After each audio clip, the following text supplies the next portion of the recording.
Netanyahu kohtub Trumpiga Valges Majas ilma igasuguse pressi ette astumiseta. Mida tahavad need kaks juhti saladuses hoida? Vaatame, mida Netanyahu ütles pärast kohtumist Sean Hannitile. See oli suurepärane. See oli üks parimaid kohtumisi, mis meil olnud on. Ja ma alati vihkan pettumust valmistada meie võimalikele kriitikutele, kes üritavad leida lõhesid meie liidus. Ja mida nad leiavad, nagu täna, on graniidist sein. Sa tead küll. Me ei taha näha, et see fanaatiline režiim Teheranis saaks tuumarelvi, millega ähvardada iga ameeriklast, maailma rahu ja Iisraeli eksistentsi. Nii et meil on ühine eesmärk ja see saavutatakse kas diplomaatiliste vahenditega või muul viisil. Aga me mõlemad oleme sellele pühendunud. Okei, huvitav on see, et Netanyahu ütles võimalikud kriitikud, aga tead mis? Nad ei ole sugugi pelgalt võimalikud. Nad on meie kriitikud. Ja ma pean ütlema, tema kriitikud kodumaal Iisraelis, Mark. Enne kui ta Washingtoni sõitis, olid nad lihtsalt rõõmsalt, tead küll, ütlesid siin. Trumpil sai lõpuks Netanyahuga mõõt täis. Ja ta oli kriitiline, sest Trump ütles midagi sellist. Tead küll, Trump on Trump. Nii et ta ütles midagi sellist. Mul ei ole vaja, et Netanyahu ütleks mulle, mis materjal on Pickaxe Mountainil, midagi sellist. Ja kõik need, keda me nimetame ükskõik kes ainult mitte BB leeriks, haarasid sellest kinni ja ütlesid, nüüd ongi see lõhe, mida nad kõik on oodanud. See on naeruväärne. Esiteks, me teame, kuidas Trump räägib. Isegi Trump ise pärast kohtumist postitas Truth Socialis, et see oli suurepärane kohtumine. Nüüd, jälle, me ei tea, mida see tähendab. Aga me teame, et nad olid seal 1 tund ja 20 minutit, mis on pikk kohtumine. Ja ruumis olid kohal ka teised inimesed. Ja ma tahaksin lihtsalt öelda, et ma tean, et paljud tunnevad pettumust, et me ei ole naasnud täiemahulise sõjalise tegevuse juurde, eriti kuna Iraan just selle kohtumise ajal. Iraan ründas USA. Sihtmärke Jordaanias. Nii et Mark, mida sul selle kohta öelda on? Niisiis kõigepealt, Trump sai veidi haiget ühest New York Posti artiklist, või õigemini mitte artiklist, vaid uudisloost, kus öeldi, et Netanyahu toob talle uut luureinfot Pickaxe'i mäe kohta. Nüüd, kes iganes selle loo lekkis, ma eeldan, et see oli Iisraeli pool, tegi suure vea, sest ükski president ei taha enne ajalehest lugeda, mida Netanyahu talle kohtumisel rääkima hakkab, eks. Teiseks, koostöö, luureandmete jagamine USA ja Iisraeli vahel on nii tihe, nii lähedane, nii tavapärane, et kui meil on teavet Pickaxe'i mäe kohta, liigub see läbi kanalite. Peaminister ei pea seda presidendile isiklikult edastama. Nii et ma arvan, et kui see oli Iisraeli leke, mis on minu oletus, see oli tohutu viga. Ja loomulikult, kui Trumpilt selle kohta küsitakse, hakkab ta vastu vaidlema. Ta ei taha, et talle öeldakse, et Netanyahu hakkab talle loengut pidama selle kohta, mida Iisraeli luure teab. Ta tahab öelda, ma saan kogu info Ameerika luurelt. Nii et taaskord, kui selle lekkis Iisraeli ametnik, see pole hea. Ma ütlen, ei, sa poleks tohtinud seda teha. See oli viga. Sa arvad, tead, sa tahad loo paika panna, Iisraeli luure teab, aga tegelikult sa alustad kohtumist halva noodiga. Seda öeldes tundub, et nii USA kui ka Iisraeli pool ei räägi kohtumise kohta eriti palju, kuid mõlemad kirjeldavad seda kui väga-väga head kohtumist. Mõlemad on nõus, et see oli hea kohtumine. See on märk sellest, et võib-olla oli see tõesti väga hea kohtumine. Ja lõpuks sa ütlesid, et Ameerika sihtmärke rünnati Jordaanias, et Iraan ründas neid sihtmärke Jordaanias. Olgeme ausad, meil oli 13-14 päeva tulevahetust, siis oli paar päeva vaikust, ja nüüd tundub, et võime jälle tulistamise juurde tagasi jõuda. Aga me peame nägema, kuidas see välja kujuneb. Aga kogu selle tulevahetuse ajal on Iraan siiani kindlalt otsustanud mitte Iisraeli sihtida. Nad sihtisid, las ma loen üle, mõtleme korraks lahekaardile oma peas, nad sihtisid Kuveiti, Bahreini, Emirat, Saudi Arabiat, Katari, Omani ja Jordaania, aga mitte Iisraeli. Ja miks nad ei sihi Iisraeli? Kas sellepärast, et nad äkki armastavad meid? Nad lugesid Herzli raamatuid ja otsustasid, et sionism on hea. Nad lugesid piiblit ja avastasid, et juudi rahval on tegelikult selle maaga seos. Jah. Või on nad heidutatud? Kas nad ja võib-olla nad peaksidki kartma, et Iisraeli valitsus ootab lihtsalt ettekäänet. Ootab, et nad teeksid midagi sobimatut, mis annaks Iisraelile võimaluse reageerida ebaproportsionaalselt. Andke andeks, rahvusvahelised inimõiguste juristid, jah, mõnikord on ebaproportsionaalne vastus proportsionaalne ja vajalik. Aga võib-olla sellepärast, et nad kardavad sellist vastust, tulistavad nad kõiki selles piirkonnas, aga mitte Iisraeli. Tõsi, muide, ma ei nimetaks seda isegi rünnakuks Islamivabariigi vastu, mitte Iraani vastu. Iraani rahvas, Jällegi, ma pean rõhutama, me peame neid režiimist eristama, mis muide on taas alustanud vangide ja kõigi teisiti mõtlejate hukkamisi. Nii et tead, me peame Iraani rahvale ütlema, et me teame, et te kannatate. Olgu, nii et ära ütle Iraan, vaid iraanlased. Mida ma ütlen, on see, et minu arvates ei ole olemas ebaproportsionaalset vastust Islamivabariigile. Ja las ma lihtsalt ütlen, me salvestame seda 29. juulil. Ja põhjus, miks ma seda ütlen, on see, et olukord piirkonnas muutub lihtsalt nii kiiresti. Nii et kes teab, mis selleks ajaks, kui see üles pannakse, vahepeal juhtuda võib. Ja samuti teame me, et Saudi Araabia ja Ameerika Ühendriigid ründasid vastuseks Iraani sihtmärke eile õhtul. Jällegi, kui ma ütlen öö ja päev, siis see sõltub sellest, mis ajavööndis sa oled. Nüüd, teine punkt, mida ma tahan rõhutada, on see, et vastupidiselt sellele, mida paljud Netanyahu vastased väidavad, tegelikult ei ole ta sugugi selline sõjard, nagu teda süüdistatakse, justkui tahaks ta ainult rünnata ja rünnata. See ei vasta tõele. Ja ta ütles isegi siin Sean Hannitile, ta ütles, ükskõik kuidas see toimib, kui see on läbirääkimised, kui see on, ma ei tea, mida ta mõtleb, on see, et ükskõik milline viis selle režiimi kukutamiseks ja nende sealt välja saamiseks ning tuumarelvade eemaldamiseks ja kogu Iraani tegutsemisviisi muutmiseks sobib talle. Ja see ei pea toimuma sõjaliste vahenditega. Probleem on selles, et J.D. Vance ja tema sõbrad seal koos Koffi ja Kushneriga ning nende naeruväärse vastastikuse mõistmise memorandumiga, mis on juba läbi kukkunud. Ja teate, Islamivabariik ütleb, jah, me tahame läbi rääkida. Muidugi, me ei loobu kunagi millestki. Ja nii see väike mäng käibki. Ja me teame, et Netanyahu sellesse ei usu, aga ta on väga diplomaatiline, kui ta räägib kõigist, kes on seotud Trumpi administratsiooniga. Netanyahu kohta teda süüdistatakse ja ma arvan, et paljud inimesed üle maailma näevad teda kui meest, kellele meeldib tegutseda impulsiivselt ja tead, kõrvaldada vaenlased enne, kui nad jõuavad reageerida ja nii edasi. Kui kasutada westerni metafooriaks, ta tahab kõigepealt tulistada ja alles siis küsimusi esitada. See ei ole tõsi. Ja isegi Netanyahu kriitikud tunnistavad seda. Kui sa töötasid ajalehes Jerusalem Post, oli sul endine kolleeg nimega Angel Tefah, kes kirjutas Netanyahust eluloo raamatu. Ta on Netanyahu suhtes äärmiselt kriitiline. Tal on väga harva midagi head tema kohta öelda. Aga ta ütleb raamatus, et Netanyahu on sõjalise jõu kasutamisel väga-väga ettevaatlik. Võib-olla sellepärast, et ta ise oli lahingus ja nägi enda ümber inimesi suremas. Võib-olla sellepärast, et tema vend suri lahingus. Ta on väga ettevaatlik meie noorte sõdurite elu ohtu seadmisega. Väga ettevaatlik.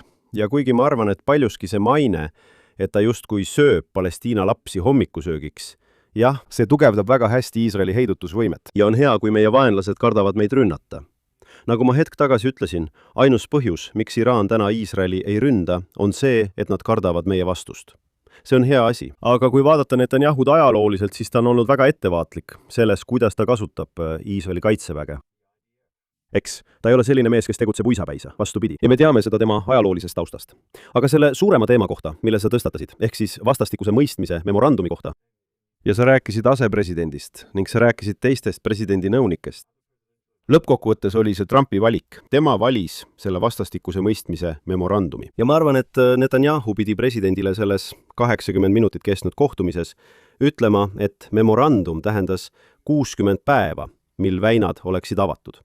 Ja selle aja jooksul me hakkame läbi rääkima Trumpi sõnade kohaselt Iraani tuumaprogrammi lõpetamise üle, et iraanlased likvideeriksid oma tuumaprogrammi ühel või teisel viisil. Neil oli 60 päeva aega, et jõuda kokkuleppele selle diplomaatilises lahendamises. Ja tegelikult oleme näinud, et keegi ei räägi enam tuumaprogrammist, sest algne vastastikuse mõistmise memorandum, mis ütles, et väinad jäävad avatuks, rikkusid iraanlased kohe ning tekitasid väinades probleeme.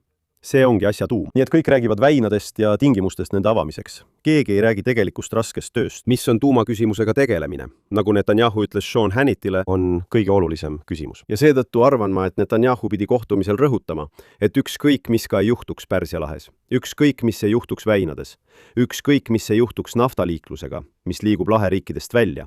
Jah, kõige tähtsam on hoida pilk põhiasjal. Ja see põhiasi on Iraani tuumaprogramm, sest kõik muu allub sellele küsimusele. ja ma saan ainult öelda, et kõik need inimesed, kes keskenduvad ainult naftale ja liiklusele, väinade, kui Iraan kunagi saaks tuumapommi. Jumal hoidku, aga teoreetiliselt, kui nad kunagi saaksid tuumapommi, mõtle, mida nad saaksid teha, kui nad kasutaksid naftat väljapressimiseks. Ja kes suudaks neid peatada? Siis ei oleks nafta hind enam $100 barreli eest. See võiks olla $200 barreli eest. See võiks olla $300 barreli eest, sest Iraan tuumarelvaga suudaks teha selliseid asju, mida ta täna tunneb, et ei saa teha. Ja see tähendab, et nad võiksid täielikult sulgeda väinad ja teha täpselt seda, mida tahavad. Esitada kõikvõimalikke nõudmisi.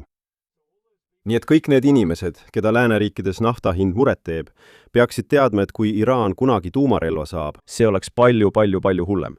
Ja on ülioluline, et me teeksime selle õigesti. Ja Netanyahu, olen kindel, ütles president Trumpile, fookus peab olema kesksele sihtmärgile, kesksele küsimusele ja selleks on Iraani tuumaprogramm. Õige, aga tead mis? Trump teab seda ka. Judd Trump ütles ka, et see vastastikuse mõistmise memorandum on jama ja ei tähenda midagi. Ma mõtlen, tema oli ka see, kes ütles, et see on soiku jooksnud. Need polnud tema täpsed sõnad, aga sa tead küll, ta juba tegi seda ja et ta lubab neil seda teha.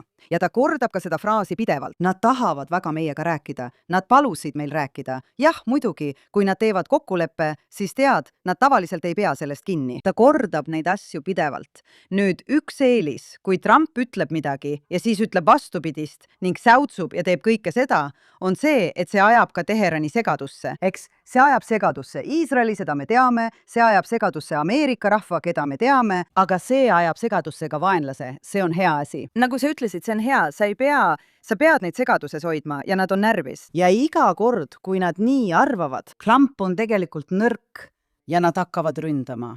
Ja nad tõesti näivad pidavat Pärsia lahe riike nõrkadeks, sest nad jätkavad. Nemad, see tähendab islami revolutsiooni kaardivägi, jätkavad nende sihtimist Pärsia lahe riigid. Aga nad teevad seda ja nad panevad Trumpi proovile. Ja iga kord, kui ta ütleb, et olgu, lähme tagasi läbirääkimistele, ma märkasin, et vabariiklased, mitte sõjavastased vabariiklased, vaid need, kes toetavad Trumpi ja olid sõja poolt, on väga pettunud. Ma näen seda kõikjal sotsiaalmeedias. Nad ütlevad, mida ta teeb ja miks ta ei lõpeta seda tööd? Miks ta ei lõpeta seda tööd? Nüüd, me ei saa täpselt teada, kas see kõik oli strateegiline või oli see lihtsalt Trumpi jutt. Seda saame teada alles tagantjärele. Aga üks asi, mida me teame, on see, ja ma pean siin lihtsalt ühe kommentaari tegema Iisraeli vasakpoolsete kohta, eks? Sest kui sa ütled, et on lekkeid ja nii edasi ja ütled, et võib-olla keegi Iisraelist, võib-olla keegi lekitab infot New York Postile või New York Timesile ja nii edasi. Üks asi, mis meil siin on Iisraeli-Iraani eksperdid, nagu Ronen Bergman, kes kirjutab Iisraeli ajakirjandusele ja ta kirjutab ka New York Timesile. Sama lugu on Barak Ravidiga. Tema töötab Axioses ja ta töötab ka Yediot Ahronotis ja Kanal 12. Ja need kaks meest, kes on Iraani ja USA-Iisraeli suhete eksperdid, põlgavad Netanyahut. Muide, Trump pole neile ka eriti meeltmööda. Aga neile meeldib öelda, me teeme seda, see allikas ütles meile seda ja teine allikas ütles meile toda. Ja kui on anonüümsed allikad, siis ole ettevaatlik. Sest see lihtsalt näitab, et sul pole mingit võimalust seda vaidlustada. Ja nii, et ma ei teeks seda, ma olen alati ettevaatlik, et neid lekkeid ja asju uskuda ja mõnikord on juhtumeid, kus lekkeid tehaksegi meelega, et vaenlast petta, nagu me nägime varem piiprioperatsiooni ja kõige sellega. Lihtsalt viimane punkt. See oli Lindsey Grahami matus. See intervjuu, mille Netanyahu andis Sean Hannitile, tegelikult tuli ta otse matustelt stuudiosse, et seda intervjuud anda.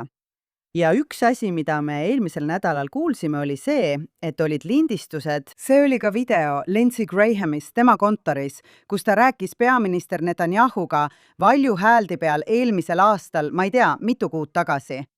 Ja see oli valju hääldi peal ning meie kuulsime Netanyahut ja nägime Lindsey Grahami. Ja Lindsey Graham ütles, ma räägin varsti Trumpiga ja tahan teda veenda teiega ühinema. Teie õhujõud, et rünnata Libanoni Hezbollah'd Libanonis. Ja Netanyahu ütles talle, see on huvitav pakkumine, aga ma pigem ei tahaks. Me peame kõigepealt Iraaniga tegelema. Me peame ühe asjaga korraga tegelema. Hezbollah, mitte praegu. me ei taha praegu Ameerika Ühendriikide armeed, õhujõude ja Iisraeli õhujõude Liibanonis kaasa tõmmata. See ongi tema ettevaatlikkuse põhjus. Ja see oli Lindsey Graham, kes ütles, teeme ära, hakkame pihta. Ja siis ütles Lindsey, sa tõid huvitava mõtte välja. Neil oli väga sõbralik vestlus, aga ta oli valmis Trumpile helistama ja ütlema, anna minna. nii et kui sa mainid Liibanoni, ma arvan, et on üsna tõenäoline, et Iraan ja tuumaoht oleksid olnud peamised teemad kahe liidri Valge Maja kohtumisel. Aga ka Liibanon võis jutuks tulla. Pea meeles, et alles eelmisel nädalal Liibanoni president, kes pole Hezbollah sõber, oli Valges Majas. Ja kas on võimalik, et Liibanoni suunal toimub midagi Hezbollah küsimuses, et tõhusamalt ohuga tegeleda ja edendada rahu Iisraeli ja Liibanoni vahel? See võis olla päevakorras. Süüria küsimusest on viimasel ajal rohkem räägitud. Ma ei usu, et Süüriaga oleks võimalik rahulepet sõlmida. Aga kas võiks olla mingisugune julgeolekukokkulepe? Ma mõtlen, meil oli julgeolekukorraldus, mille läbirääkimised pidas Kissinger 1974 aastal. See ei põhinenud armastusel, see põhines heidutusel. Ja tõde on see, et alates 1974 aastast kuni Süüria kodusõjani oli Golani kõrgendike piir väga-väga vaikne. Peaaegu ülimalt vaikne, sest süürlastel oli huvi seda kokkulepet hoida. Kas on võimalik sõlmida uus sarnane julgeolekukokkulepe uue Süüria juhiga? Ja kolmandaks, Saudi Araabia on taas uudistes seoses tuumaleppega Ameerika Ühendriikidega. Ja siis ütles Trump väga selgelt, et nad saavad tuumaleppe ainult siis, kui toimub normaliseerimine. Nii et inimesed räägivad taas normaliseerimisest. Normaliseerimine. Iisraeli. Loomulikult Iisraeli ja Saudi Araabia vahelise normaliseerimise. Abrahami kokkulepete laiendamise, mida president soovib näha. Ja kas on võimalik, et see tuli ka jutuks? Ma mõtlen, oleks olnud huvitav olla kärbsena seinal sellel kohtumisel, sest ma märkasin, et Netanyahu, kui ta Iisraelist Washingtoni lendas, rääkis ta Iraanist, aga ta rääkis ka rahuringi laiendamise võimalustest. Ja tavaliselt, kui Netanyahu midagi ütleb, siis tead, see põhineb millelgi. Ta ei pidanud seda ütlema. Ta oleks võinud lihtsalt öelda, et me kaitseme Iisraeli ja tagame, et Iraan ei saa pommi. Aga ta lisas ka selle lause, mis paneb mind arvama, et kas Liibanoni rindel või Süüria rindel või Saudi Araabia suunal.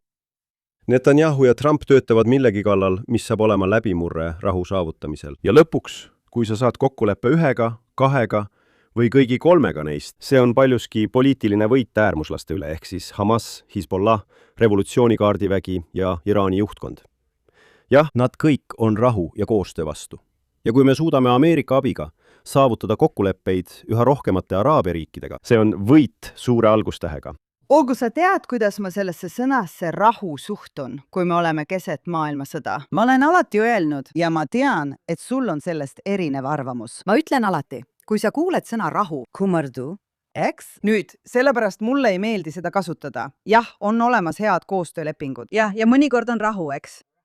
Aga praegu Saudi Araabia, üks suurimaid probleeme, mis Saudi Araabial oli, või teate, miks ta ei kavatsenud kunagi Abrahami kokkulepetega liituda, ongi see, et Abrahami kokkulepete ilu peale selle, et need on Iraani vastane telg, teine ja suur koostöö Iisraeliga.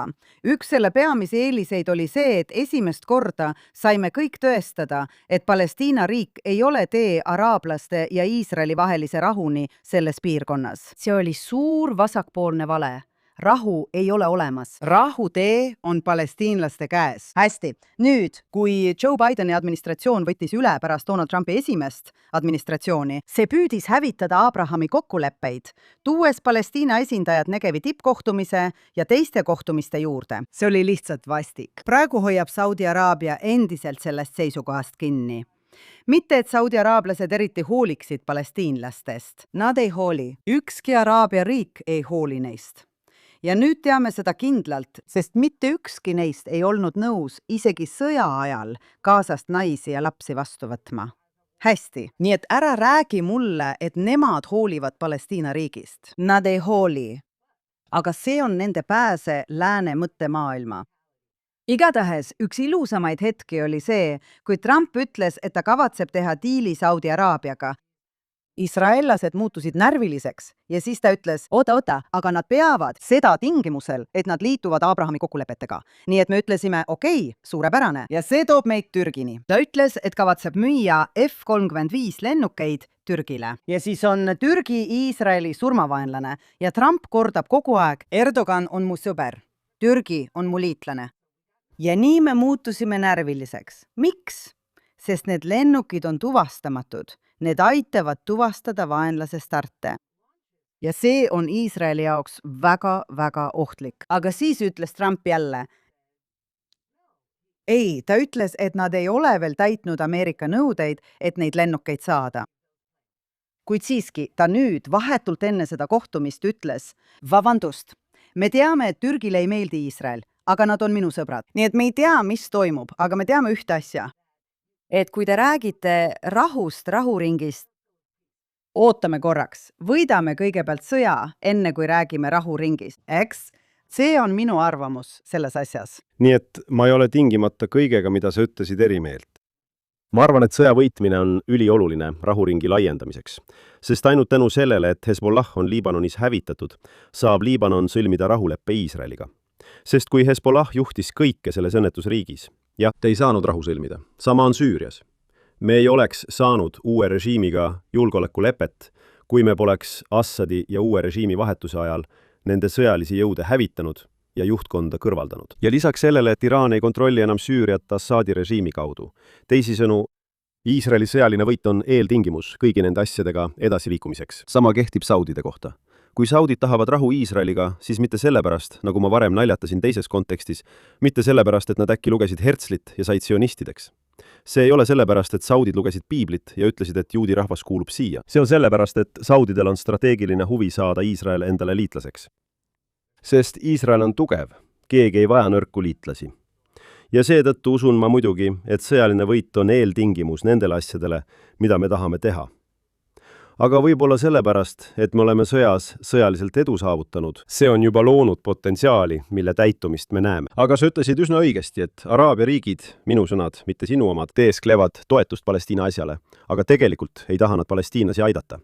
Ja sa ütlesid isegi otse välja, sa ütlesid, nad ei võtnud vastu, suuri gruppe Palestiina naisi ja lapsi Gazast. Vastupidi. Suured grupid, nad ei võtnud nad suuri mõned gruppe inimesed vastu. haiglate jaoks ja muu Ja nii tegime ka meie. Ja kui nad haiglast välja said, pidid nad Gazasse tagasi tulemaks. Aga sa pead aru saama, et Araabia maailmal on olnud probleem palestiinlastega. Jordaania võttis vastu palju palestiinlasi ja nad tõusid kuninga vastu ning üritasid riiki hävitada. Me nägime, et Kuveit võttis vastu palju palestiinlasi ja kui Saddam Hussein tungis Kuveiti, millal see oli? Eelmisel sajandil. Ei, selle sajandi alguses. Ei, eelmisel sajandil. Siis äkki muutusid kõik palestiinlased Saddamile lojaalseteks ja olid Kuveidi valitsuse vastu. Ja kõik inimesed Pärsia lahe piirkonnas olid palestiinlaste peale maruvihased. Ja Liibanoni kodusõda algas 1970-ndatel palestiinlaste mõju tõttu. Nii et kui sa minult küsid, kas Araabia valitsused kardavad ja muretsevad palestiinlaste vastuvõtmise pärast? Loomulikult nad muretsevad ja kardavad, sest kogemusi on olnud liiga palju. Küsige lihtsalt jordaanlastelt, küsige kuveitlastelt, küsige liibanonlastelt, isegi egiptlastelt. Kui nad näevad Gaza elanikke, mõtlevad nad Hamasile.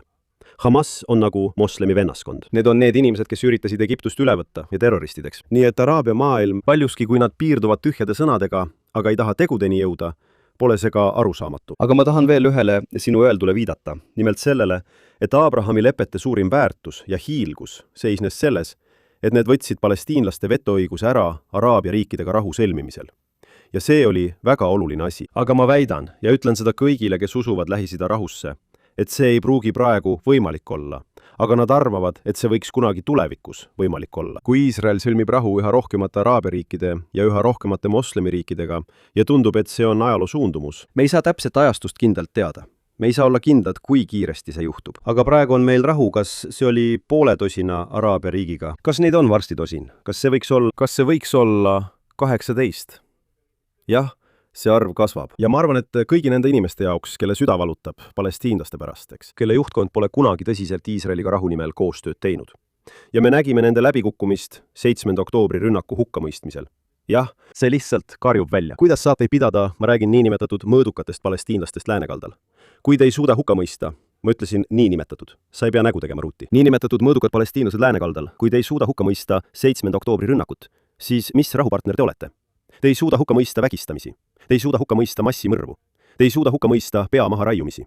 Te ei suuda hukka mõista pantvangide võtmist. Kõiki neid asju, mida nad ei suutnud teha. Ja seetõttu enamik iisraellasi ei usu, et meil oleks rahupartnerit. Aga võib-olla kui üha rohkem Araabia riike sõlmib rahu Iisraeliga, kui üha rohkem moslemiriike sõlmib rahu Iisraeliga, kas see võiks luua tingimused, kus tulevikus võiks näha muutust palestiinlaste mõtlemises? Mitte täna, mitte homme, aga kunagi hiljem.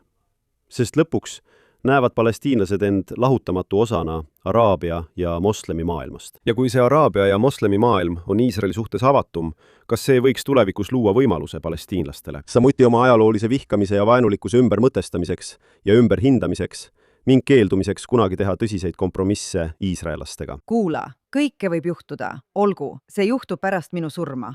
Kui soovid, võid proovida, tead küll, kasuta vaimude lauda ja anna mulle teada, kui see kunagi juhtub. Ma ei näe, et see minu eluajal kindlasti juhtuks. Ja ma olen alati skeptiline, kui sa ütled, et tead, sellega on järjest rohkem rahu. Miks ma olen selle suhtes skeptiline?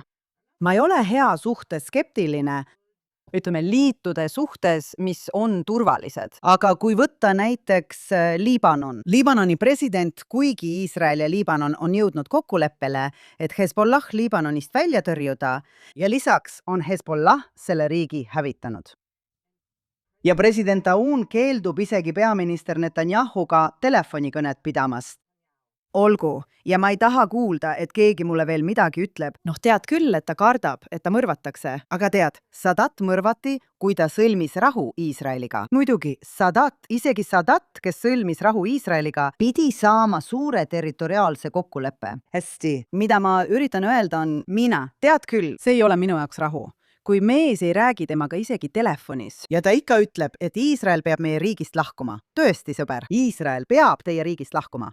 Ütle Iisraelile aitäh, et nad tapsid need Hezbollah terroristid. Paljud neist, keda te isegi oma armees ei suuda tappa. Teie armee on täis Hezbollaht. Nii et tead, mina toetan täielikult seda kokkulepet, mida tehakse Liibanoni ja Iisraeli vahel. Ärge eksige, ma olen selle poolt. Aga mul ei ole roosade prillidega vaadet sellele ega ka sellele president Owenile. Nii et ma ütlen, et minu töö ei ole presidenti kaitsta. Ma arvan, et ta tahab olla väga ettevaatlik. Ta tahab edasi liikuda. On selge, et ta tahab edasi liikuda.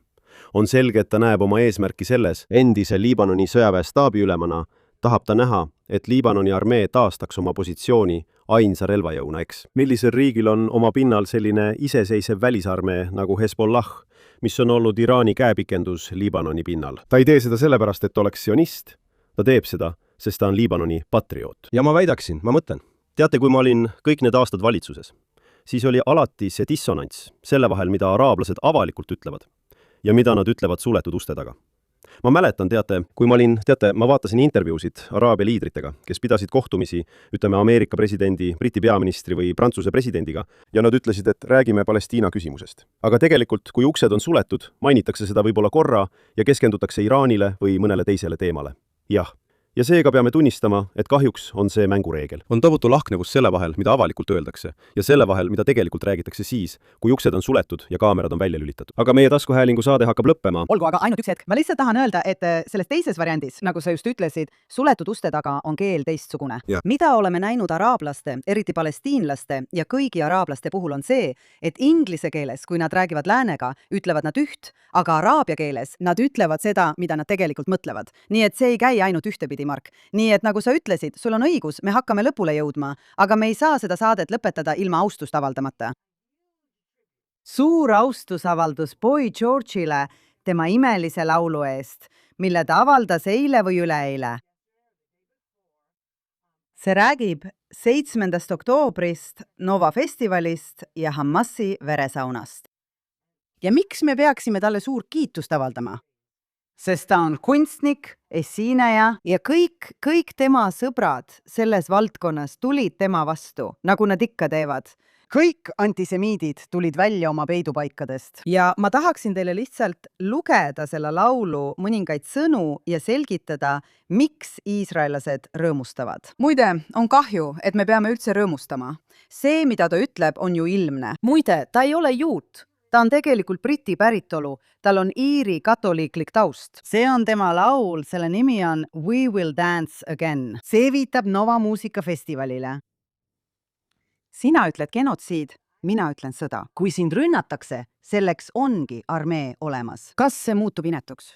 loomulikult muutub. Kui ma tean, et sa tahad meid kõiki viimse kui ühe tappa, sa ei maini kunagi 7. oktoobrit. Noori vägistati vastu puid, julmalt mõrvati lihtsalt selle eest, et nad tantsisid. Sa mõistad juudid oma valikulise mälu tõttu hukka. Muusikud, kes hoiavad lippe, kordavad sõnu nagu lambad.